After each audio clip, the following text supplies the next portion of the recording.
Dini.com. Simlemle. Picha linaanza. Najua umeshasikia na kuona mengi kuhusu Uncle Nicolas Maduro. Hapa MDC tunampa AKA mpya, yani Duro Boy. Story ya Duro Boy haijaisha, ndo kwanza inaanza. Baada ya kusomewa mashtaka na kuyakana, tuna miezi kama 8 hivi ya kushuhudia vimbwanga, vitimbwi na umafia wa geopolitics za wakubwa mbele na nyuma ya pazia. Dokumenti za siri zitavuja, mashahidi wataanza kubadili pande, mashabiki watabadili mitazamo, na wakati huo huo somewhere nyuma ya nondo za selo za Manhattan Prison, Uncle Nicolas Maduro anakwenda kufanya maamuzi ambayo yatatikisa geopolitics za dunia kwenye nchi 4 tofauti, kwenye mabara 3 tofauti. Kwenye episodi hii tunakwenda kukupa moja baada ya jingine. Nikupe angalizo kidogo. Kwenye kesi kama hizi mara nyingi wengi huwa tunataka kuchagua upande. Nataka nikukumbushe, be informed, not influenced. Yani usifuatilie kwa lengo la kutafuta ukae upande gani. Sio lazima ukae upande kwenye kila kitu. Fuatilia uelewe kinachoendelea. Itakusaidia kuruhusu ubongo wako kutokuwa na mipaka unapojadili vitu. Hulazimiki kuchagua upande. Ukishachagua upande, utablock uelewa wako mpya utakaokuja kuhusu upande mwingine. Usiassume kama kuna upande ni malaika 100%. Makinika nasi. Not war, just peace. Decirle al pueblo de Estados Unidos, no a la guerra. No queremos una guerra en el Caribe ni en Sudamérica. No war, just peace, and the people in the United States, please. Iko hivi, Maduro amekaa miaka 20 kwenye nchi ambayo kijiografia ni kituo cha mikutano ya siri ya maasimu wanaoshare interest moja ya kumdondosha asimu mmoja, USA. Nilikwambia nguvu ya USA sio jeshi lake, ni dola yake. So vita dhidi ya dola ikifanikiwa means vita dhidi ya Marekani imefanikiwa. USA ina deni linalotokana na uhuni wa kuprint karatasi nyingi kuliko uwezo wao wa ndani wa kuzalisha. So nguzo pekee inayosimamisha dola ni kwa sababu inatumika sehemu kubwa duniani. Hili likistop means dola zote zitarudi ndani ya USA na watajikuta wana minoti kibao kama kilichotokea Zimbabwe na nchi nyinginezo. Ni ngumu kuamini, lakini ndo uhalisia kuhusu kilichopo kwenye dola.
Shule zilianzishwa kwa sababu ya kibiashara. Baada ya mapinduzi ya viwanda, walihitaji rasilimali watu wawe wengi. Ndio maana lifestyle na ratiba za shule zinafanana na za viwandani au maofisi ya wengi. Ninachojaribu kukuonyesha ni kwamba adui au hasimu wa kibiashara ni hasimu nyeti kuliko hasimu wa kiitikadi na kadhalika. Uhai wa taifa lolote ni uchumi wake, na uchumi ni biashara. China ni hasimu namba 1 wa biashara wa Marekani, na ujasusi wa kibiashara ni noma kuliko hata wa kijeshi. Trump na chama chake cha matajiri wa Republican wanaelewa hili somo kuliko mimi na wewe. We're going to take back the oil that, frankly, we should have taken back a long time ago. A lot of money is coming out of the ground. We're going to get reimbursed for all of that. We're going to get reimbursed for everything that we spend. Tuanze kuielewa vizuri kesi inayomkabili.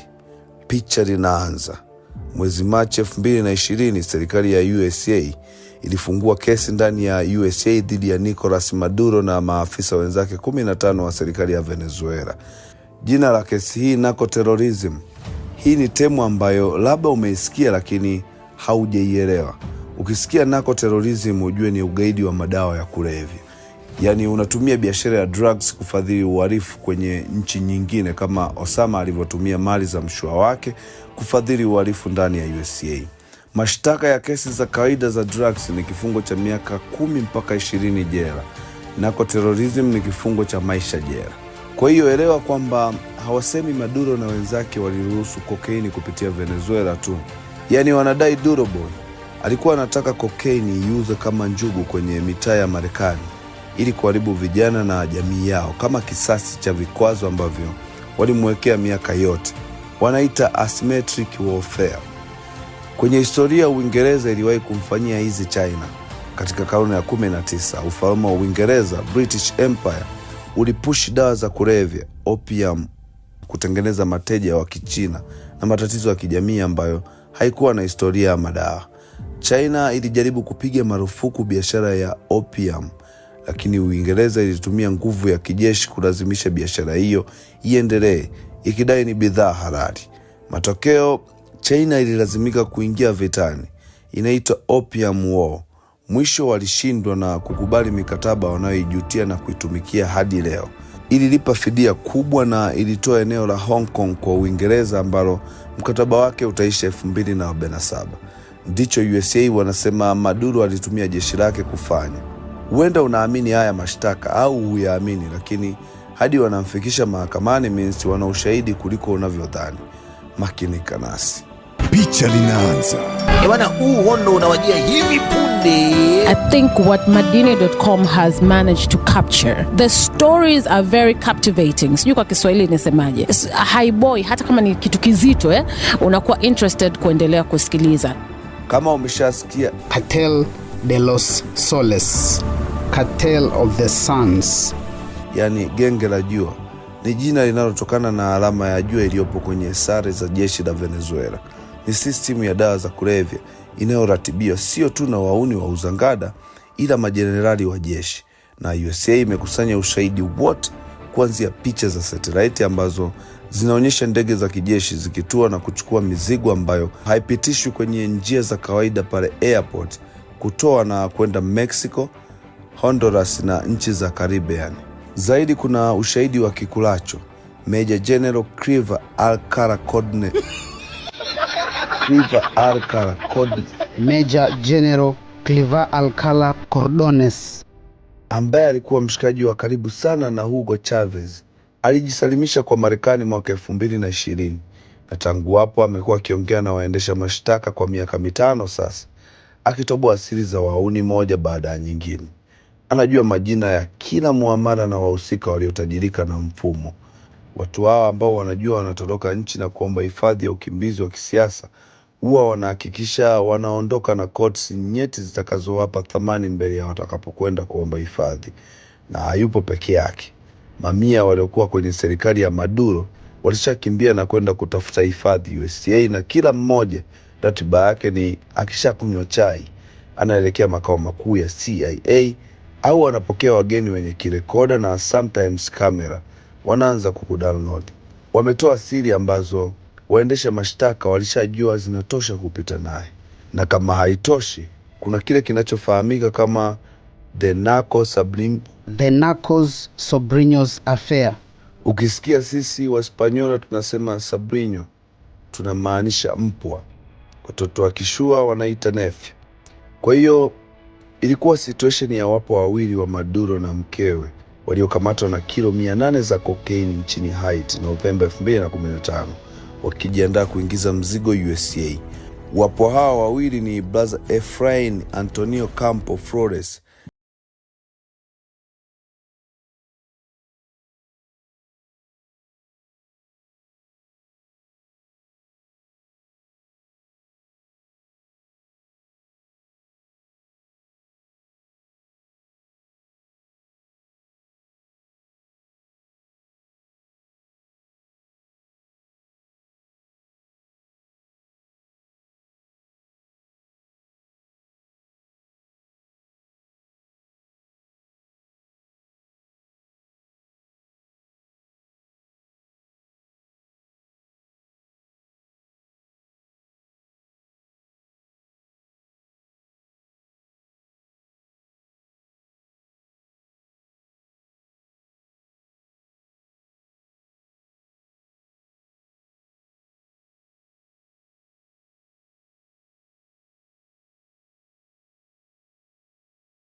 Duro Boy akimeditate historia anakumbuka vema kilichotokea tarehe 20 Disemba 1989. Mwenzake Emmanuel Noriega wa Panama aliibukiwa na wauni kama walivyomuibukia yeye na kumchomoa madarakani kwa tuhuma kama hizi. Ni mfano ambao wengi wanautoa kwamba sio mara ya kwanza USA kufanya tukio walilomfanyia Duro Boy, but kuna tofauti kibao kati ya situation ya Duro Boy na Noriega. Alikimbilia ubalozi wa Vatican Panama City kwa siku 10 akitegemea kinga ya kanisa la Katoliki. Wauni wakaweka speaker, wakapray mziki, ngoma kali za rock usiku kucha nje ya ubalozi. Ikawa drama kubwa na mwisho Ankari Noriega akatoka nje, wakamtia mikononi tarehe 3 Januari 1990, tarehe inayofanana na ile waliomchomoa Duro Boy. Wazee wa conspiracy wanaweza kutumia hii fact kukwambia ni mipango ya Freemason na devil worshipper wa 666. Uncle Noriega alivaa mavazi ya kijeshi kwenda kwenye kesi yake kutaka kuonyesha kwamba hakuwa mtuhumiwa wa usafirishaji wa drugs bali mfungwa wa kivita, lakini haikumsaidia. Aligongwa nyundo miaka 40 jela, akaanzia kifungo chake Miami. Miaka ilipoenda akahamishiwa Ufaransa. Walipoona anaelekea uzeeni wakamrudisha Panama alipofariki selo mwaka 2017 akiwa mzee wa miaka 83. Hakuliona jua la uhuru tangu usiku ule alipotoka kwenye ubalozi wa Vatican. Kila dikteta wa Latini Amerika anafahamu story ya Noriega, lakini tofauti ya Noriega ni alikuwa CIA asset aliyegeuka adui na drug trafficker. So alikuwa na siri za Marekani na alikamatwa na Marekani, lakini Maduro hana siri za Marekani, ana siri za wabaya wa Marekani. Sijui umenielewa? Kwa hiyo hana siri za kuficha, ila ana siri za kuuza. Ndio maana ni mtu nyeti na alikuwa hatarini kwa namna nyingi. Listen to me. Not war, just peace. The people United States. Picha linaanza. Bwana, huu hondo unawajia hivi punde. I think what Madine.com has managed to capture, the stories are very captivating. Sijui kwa Kiswahili nisemaje. Haiboi hata kama ni kitu kizito, unakuwa interested kuendelea kusikiliza. Mawakili wa Maduro wamejipanga kwa jambo moja, sio kuthibitisha kwamba hana makosa kwa sababu ni kazi ngumu, ila kuthibitisha kwamba Marekani haina mamlaka ya kumshtaki, kwamba kesi hii ni batili. Kuna kitu wanaita sovereign immunity, kwamba kiongozi yoyote wa nchi haruhusiwi kushtakiwa nje au ndani ya Marekani kwa matendo aliyoyafanya kwa kutumia mamlaka yake official kama kiongozi mkuu wa nchi husika. Hii ndiyo sababu George Bush hajawahi kushtakiwa nchini Iraki kwa matukio aliyoyafanya ya uvamizi ule wa kumng'oa Saddam Hussein. Sistimu ya kimataifa inategemea sheria hii, lakini kuna kipengele hapa. Kwenye episodi zetu za MDC Update YouTube tulikuelezea kwamba tangu 2019 serikali ya Marekani haimtambui Maduro kama rais wa nchi. Walimtambua Juan Guaido ambaye alijimwambafai kama rais halali wa Venezuela. Mwamba aliendelea kujipigia punyeto za urais hewa hadi 2024 uchaguzi ulivyofanyika tena.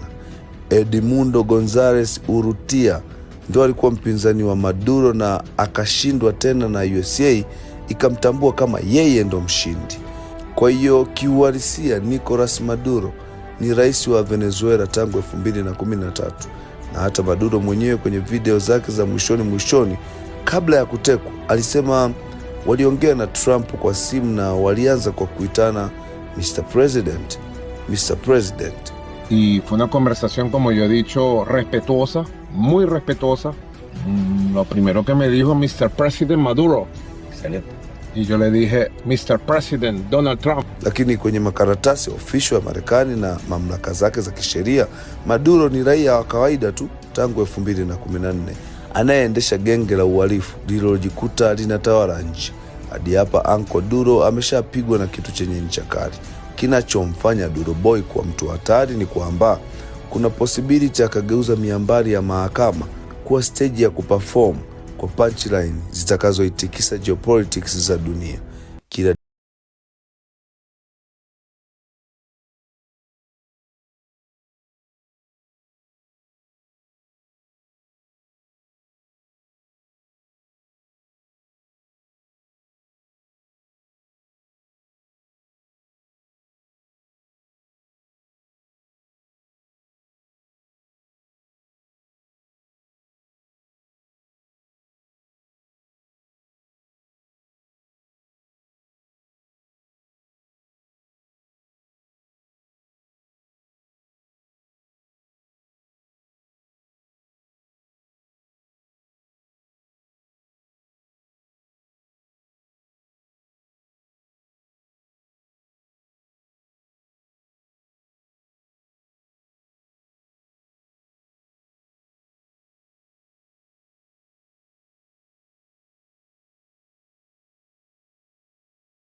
uvictim wa Maduro na kuanza kumwangalia kwa jicho jingine.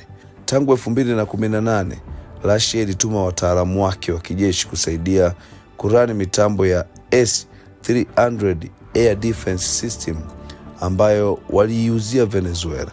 Kuna watu wanajiuliza hii mitambo ilikuwaje kudetect chochote wakati mji mkuu Caracas unavamiwa na Duro Boy anachomolewa na tracksuit yake? Kuna tetesi ndani ya wizara za Venezuela. Kuna maafisa wa usalama kibao wa Russia wanaoisaidia serikali ya Maduro kuwachunguza wapinzani wao na mbinu za kudili na wahaini. Maduro anawajua hawa watu, sura na majina yao na oda zao kutoka Moscow. Tukija Cuba ya Humphrey Polepole, kwenye episodi zetu za MDC Update YouTube, tulikwambia kwamba Hugo Chavez alipoingia madarakani 1998 na kuwa rais mwanzoni mwa mwaka 1999, ndiye alikuwa mkombozi wa Cuba. Mwaka 1996 Marekani waliongeza vikwazo kwa Cuba ili kuhakikisha kwamba huyu atoboi miaka miwili wanamuondoa huyu jamaa. Picha likaingia mdudu baada ya mwaka 1998 kuelekea 99 akaingia madarakani Venezuela mwamba anaitwa Hugo Chavez. En este mismo lugar huele a azufre todavía esta mesa donde me ha tocado hablar.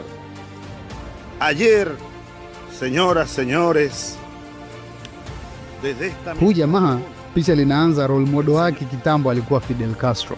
Na hapa ndipo kilichozaliwa kile nilichokuambia Bolivarian Revolution. Haya yalikuwa ni makubaliano ya kimkakati kama ile petrodola kati ya nchi hizi mbili dhidi ya mtesi wao USA. Cuba wakapokea mafuta kutoka Venezuela na kupeleka madaktari na wataalamu wengine wa kijamii na wataalamu wa ulinzi na usalama. Inasemekana hata kitengo cha usalama wa taifa, kwa kifupi SEBIN, Servicio Boliviano de Inteligencia Nacional, ambayo ni kama FBI yao, wanapokea maelekezo kutoka kwa wakali wa hizi kazi waliopo Havana, Cuba.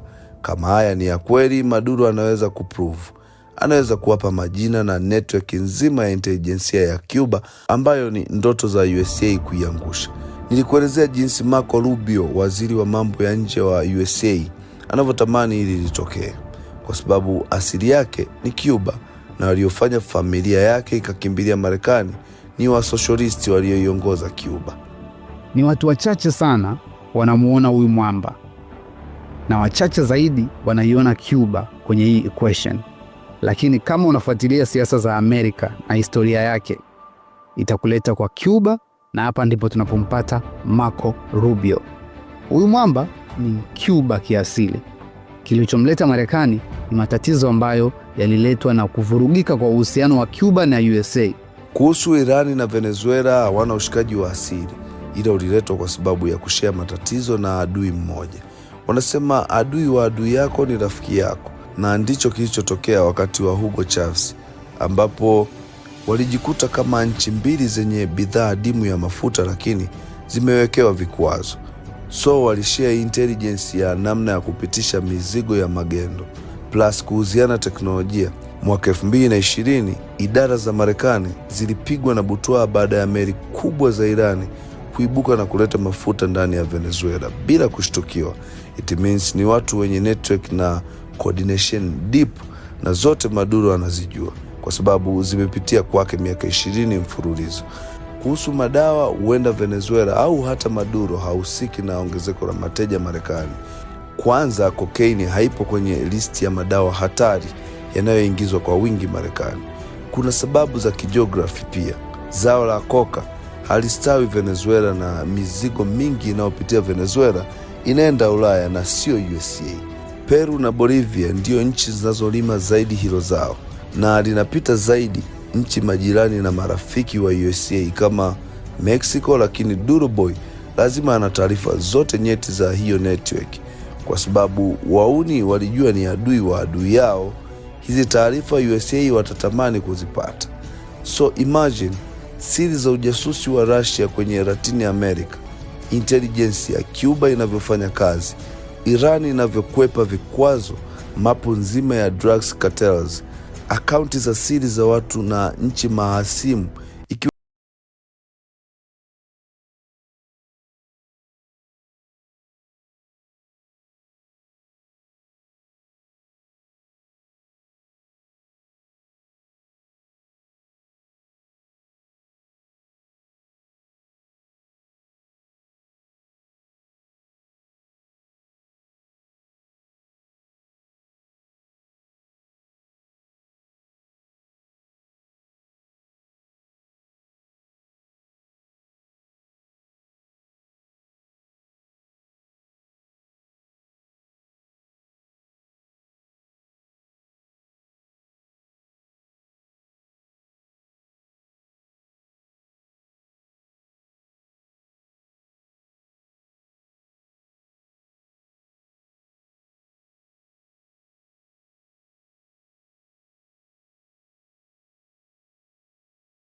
wa kifungo au kupelekwa nchi ya tatu kumalizia maisha yake kwenye bonge la mansion Saudi au Uturuki, ulinzi wa masaa 24 na glasi ya sharubati mixer kitu cha Malawi. Lakini daima historia itamsoma kama muuni aliyeuza wauni wenzake, na milele atakuwa mawindo ya hao alioamua kuwa snitch, na siku akipata chance hata kuwa salama. Option ya tatu, afungue show ya bure mahakamani. Yes, hii ni option ambayo madikteta wengi huichagua. Unafukuza kazi mawakili wote, mbeleni kuna kitu kitatokea, vitu vitakaa sawa vyenyewe. Labda utawala utabadilika, au interest itabadilika, au matukio ya dunia yanaweza kutokea yakamfanya useful tena na kadhalika. Nadhani umeona juzi kati Trump alimwachia huru Juan Orlando Hernandez, wanamuitaga Tony Hernandez, aliyekuwa rais wa Honduras, aliyekamatwa na tuhuma kama za Maduro na akala kifungo cha maisha. Ilikuwa hivi, mwaka 2021 Tony alikula nyundo za kifungo cha maisha jela kwa kusambaza tani 185 za cocaine ndani ya USA. Wakati huu alikuwa bado madarakani. Februari 2022 akamaliza muda wake madarakani na wauni wakaibuka magetoni kwake, na mwezi Aprili mwaka huo wakamchomoa na kuondoka naye. Mwamba walimpa kesi kwamba alitumia nafasi yake serikalini kula deal na kina Guzman El Chapo kupitisha mizigo ya magendo. Nimekuambia hakuna mtu msafi, documents za miamala zilikuwepo. Lakini sasa huyu mwamba ni mpinzani mkubwa wa rais wa Brazili wa sasa ambaye ni kichomi kwa Marekani. So muda umemfanya Yusufu na kifungo cha maisha kimeondolewa. Hii ni fimbo ya mbali ambayo Duro Boy anaweza kuweka matumaini kwamba itamuua nyoka. Sasa tutajuaje kwamba Duro Boy anachagua option ipi kati ya hizo? Well, kuna viashiria kadhaa. Kwanza, fuatilia mawakili watakaochaguliwa kumwakilisha Maduro. Kama ni kina Peter Kibatala wao, yani wale mawakili wanaopenda kamera na kuelezea kila kitu kwa public, basi huenda ni dalili mwamba kaamua kuchagua option ya tatu, kufungua show mahakamani, liwalo na liwe. Lakini ukiona mawakili huwajui na haujawahi kuona sura zao kwenye media, wana historia ya kumaliza mambo chini ya kapeti za mahakama, hiyo ni dalili ya Duro Boy kuchagua option ya jambo linalozungumzika. Hii itaipa nguvu sana hoja ya baadhi ya wazee wa conspiracy theory ambao walianza kusema hile haikuwa abduction, ilikuwa extraction. Yani Duro Boy alichezesha na kuwauza wauni kwa kuhofia yaliyomkuta Saddam, Gaddafi na Noriega. Ni theory ambayo ina matobo mengi ambayo Duro Boy akisnichi ataipa nguvu. Dalili nyingine ni nani atamtembelea sero. Kama ni wa Venezuela ni dalili kwamba mwamba amechagua kufa na siri zake. Ila kama ni wa Marekani ndo wageni wake, means mazungumzo yanaendelea. Zaidi ya yote, fuatilia news. Tukianza kuona leaked documents, mara clip za siri za serikali au washirika wa Maduro, ni either Duro Boy anapima upepo au waendesha mashtaka wenyewe wanajaribu kumpressurize Duro Boy achague upande mmoja, kwa sababu taarifa ni silaha muhimu kwenye kesi kama hizi. Kingine, unaweza kusikia chochote kuhusu afya ya Maduro. Hii huenda ikawa dalili ya kuchelewesha kesi, labda mazungumzo zaidi yaendelee. So vaa viatu vya Duro Boy. Ni mzee wa miaka 63, amekaa kitanda cha zege ndani ya selo za Manhattan, ambaye wiki chache nyuma alikuwa anapigiwa saruti akiwaambia watu wake atawalinda, ni kama kamanda wao atakayewapigania hadi mwisho. Leo amekaa kwenye chumba kidogo cha selo na kila